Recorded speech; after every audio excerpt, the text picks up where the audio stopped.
ప్రయోగించడం అనేది చూస్తే ఇందాక సునీల్ కుమార్ గారు చెప్పారు, ఎట్ ఏ టైం బుల్లెట్ అయినా పర్వాలేదు కానీ పిల్లర్స్ అని ఒక్కసారిగా వెళ్తాయి, అవి అసలు ఎంత ప్రమాదం అనేది కూడా మనం డిస్కస్ చేసాం. సో దాని మీద కూడా ఇప్పుడు ఏంటంటే కోర్టులు సరే మొత్తం ఆ రిపోర్ట్స్ అన్ని కూడా జాగ్రత్త పెట్టండి అని అయితే చెప్పాయి. మరి ఏమవుతుంది అనేది అయితే తెలియదు, మనం చూడాలి. కాకపోతే ఏంటంటే దీని మీద ఫస్ట్ టైం అండి, చాలా ఆశ్చర్యకరమైన అంశం ఏంటంటే ఫస్ట్ టైం గతంలో ఎన్నడూ లేనటువంటి విధంగా బీజేపీలోనే, అంటే కాంగ్రెస్ పార్టీలో అంటే మనకు తెలుసు మఠాలు చాలా ఉంటాయి, కానీ ఫస్ట్ టైం బీజేపీలో ఒక సీనియర్ నాయకులు మురళీ మనోహర్ జోషి లాంటి పెద్దలు వాళ్ళు చాలా తీవ్రమైనటువంటి మనస్తాపం చెంది వాళ్ళు ఆయన ట్వీట్ కూడా పెట్టాడండి.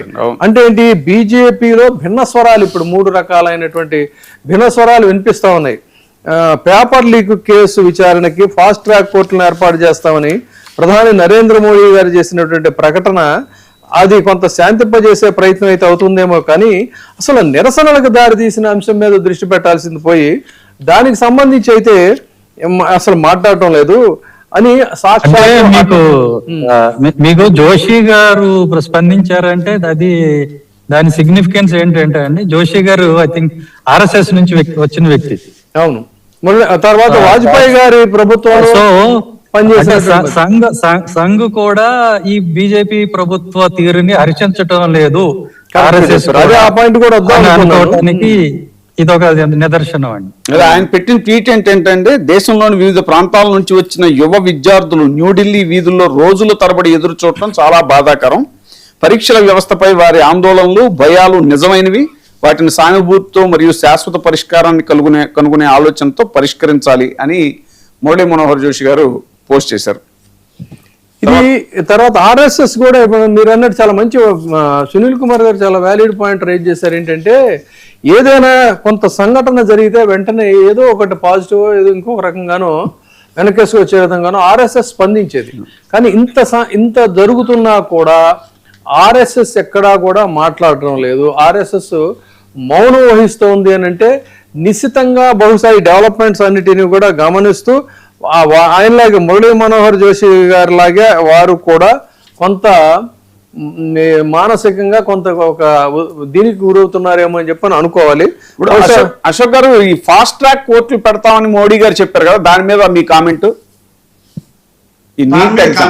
ఓకే, ఫాస్ట్ ట్రాక్ కోర్టు పెడతామన్నారండి. దానికన్నా ముందు వీళ్ళు చేసిన పని మీకు చాలా బాగా లేట్ గా బయటకు వచ్చింది. ఇది ఇప్పుడు ఏంటంటే నేషనల్ సెక్యూరిటీ యాక్ట్ అని 1980 ఒకటి ఉందండి, దాన్ని ఇంప్లిమెంట్ చేస్తారు ఢిల్లీలో ఈ రోజున.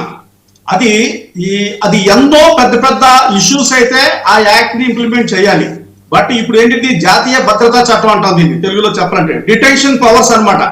అక్కడ లోకల్ పోలీస్ వారు ఎవరైతే ఉన్నారో వాళ్ళు 12 రోజుల నుంచి 12 నెలల వరకు ఎవరినైనా డిటెన్షన్ చేసే అధికారం ఈ చట్టం ద్వారా వాళ్ళకి ఇవ్వబడింది అనమాట. అంటే దీని ఉద్దేశం ఏంటి, పనిష్మెంట్ కాదు, వాళ్ళు డిటైన్ చేయటం. అంటే వాళ్ళ వల్ల ఏదన్నా ఈ దేశానికి భద్రత ప్రాబ్లం వస్తుందేమోనని, శాంతి భద్రతకు విఘాతం కలుగుతుందేమోనని, లేకపోతే ఈ రకరకాల వీళ్ళ వల్ల సమస్యలు వస్తాయేమో దేశానికి రాష్ట్రానికి అని, ల్యాండ్ ఆర్డర్ కంట్రోల్ తప్పుద్దని, ఇలాంటి ఇష్యూస్ వచ్చినప్పుడు మాత్రమే ఈ చట్టాన్ని ఇంప్లిమెంట్ చేయమనేది ఉంది. కానీ ఇది ఈ రోజున ప్రశాంతంగా చాలా పద్ధతిగా వాళ్ళంతా స్టూడెంట్స్ అండి, టెర్రరిస్టులు కాదు, నక్సలైట్లు కాదు, వాళ్ళకి కావాల్సిన హామీలు నెరవేర్చమని వాళ్ళు శాంతియుతంగా ప్రొటెక్ట్ చేస్తుంటే వాళ్ళ మీద డిటెన్షన్ పవర్స్ అన్నమాట. నేషనల్ సెక్యూరిటీ యాక్ట్ 1980 ఇంప్లిమెంట్ చేశారు. చాలా మందికి తెలియని విషయం ఏంటంటే గొడవలు 20వ తారీఖున జరిగినాయండి, కానీ ఈ యాక్ట్ ఎప్పుడు అమల్లోకి వచ్చిందని ఈ రోజున అది నిన్న బయటకు వచ్చింది, గెజెట్ చేశారు దాన్ని. అది ఎప్పుడు అనుకుంటున్నారు, 15/7/2026 అంటే జూలై నెల, ఈ నెల 15వ తారీఖునే ఇంప్లిమెంట్ చేస్తున్నట్టు నిన్న చూపిస్తున్నారు దాన్ని. అదే నాకు గుర్తున్నంత వరకు ఈ నాసా యాక్ట్ అనేటువంటిది ఎమర్జెన్సీ కాలంలో ఇందిరాగాంధీ గారి హయాంలో ఇనిషియేట్ చేస్తే ఇదే బీజేపీ చాలా నిశితంగా నిర్ద్వందంగా పదే అనేక సందర్భాల్లో విమర్శించినటువంటి సంగతి మనకు తెలుసు. మీసా యాక్టు, నాసా వీటన్నిటి మీద. అటువంటిది అదే ఒక్కసారిగా విద్యార్థుల మీద డైరెక్ట్గా ఈ నాసా ప్రయోగించడం అనే దాన్ని ఎలా చూడాలి మరి? చాలా అన్యాయం సార్, చాలా పార్షియాలిటీ. ఇప్పుడు ఇదే విద్యాశాఖ మంత్రి గుజరాత్ లో ఉన్నప్పుడు ఆయన ఏదో పేపర్ లీక్ అయిందని కాంగ్రెస్ గవర్నమెంట్ లో ఆయన ప్రొటెక్షన్ చేసిన సందర్భాలు ఉన్నాయి. ఇప్పుడు ఆయన విద్యాశాఖ మంత్రి నేషనల్ గా జాతీయ స్థాయిలో నిలబడ్డారు ఆయన. అంటే అప్పుడు ఆయన చేసింది ఒప్పయింది, ఇప్పుడు ఆయన చేసిన అప్పుడు ఆయన చేస్తే కరెక్ట్, మిగిలిన వాళ్ళు చేస్తే రాంగ్ అవుతుంది. ఇప్పుడు ఈయన ఇది జాతీయ భద్రత అవసరం ఉన్నా లేకపోయినా దీన్ని ఎందుకు ఇంప్లిమెంట్ చేస్తారండి? అక్కడ ఉన్నది టెర్రరిస్టులు కాదే.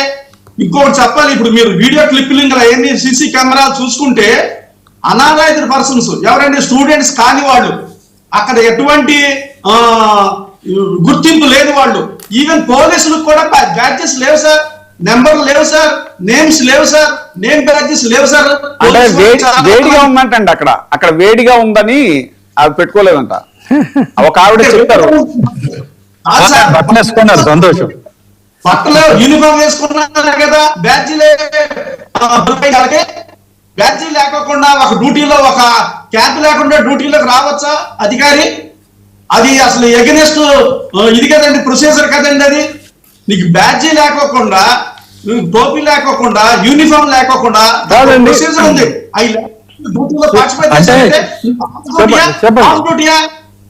ఇదంతా చట్టం నుంచి తప్పించుకోవడానికి ప్రీ ప్లాన్ గా చేసినటువంటి పథకంలాగా అనిపిస్తుంది. అసలు అప్లికబుల్ అన్నప్పుడు ఈ నామ్స్ సరే, ఇప్పుడు వాళ్ళు శాంతియుతంగా ఆందోళన చేస్తున్నారు, పోనీ కొన్ని వాళ్ళు అనుకుంటున్నట్టుగా ఇదైనాయి, అయినప్పటికీ కూడా నాసా ప్రయోగించేంత బలమైనటువంటి కారణాలు ఉన్నాయంటారా ఒక పోలీస్ అధికారిగా? మీరు చెప్పండి. అసలు అది ప్రొవోకేషనే లేదండి అక్కడ. లేదు. కారణాలు ఎందుకు? ఏం ప్రొవోకేషన్ ఉంది? వాళ్ళు ఎవరన్నా లూటీ చేశారా? లేదు. ఎవరన్నా కొట్టారా? వాళ్ళు పాటల ద్వారా ఇంకా ఇతరత్రాను నిరసన తెలియజేస్తున్నారు. అవును, బాంబులు వేసారా? వాళ్ళకు ఉన్న హక్కు నిరసన తెలియజేయడం అంటే రోడ్డు మీదకి వచ్చి స్లోగన్లు ఇస్తారు, అంతేగా వాళ్ళు చేస్తుంది.